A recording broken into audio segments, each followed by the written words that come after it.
Bonjour, je suis Marc-Claude Demartin, productrice de grande culture dans la région d'Huntingdon. On cultive 390 hectares de maïs, de blé et de soya. Ça fait 15 ans que je suis en production sur la ferme ici avec mon père. Il y a plusieurs facteurs de risque incontrôlables qui peuvent arriver sur nos cultures. Le principal, ce serait la météo. On peut avoir des gels hâtifs, il peut y avoir de la grêle, les printemps tardifs comme cette année, beaucoup de pluie. Fait que ça prend des programmes de sécurité du revenu adéquats pour faire face à ces conditions météorologiques incertaines là.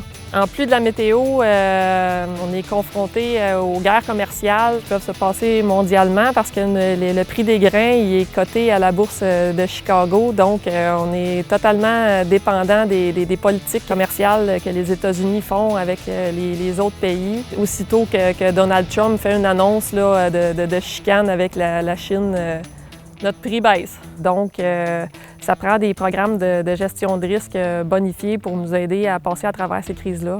Aujourd'hui, la compétition au niveau des grains, c'est mondial. On le voit depuis plusieurs années, le gouvernement canadien a limité ses subventions à l'agriculture, ce qui fait que les producteurs ils participent de moins en moins au programme. C'est ridicule, il faudrait subir des pertes de 30 % pour être admissible au programme. Il faut quasiment être en train de crever pour avoir droit au programme de subvention. Il y a eu plusieurs consultations qui ont été faites dans les dernières années.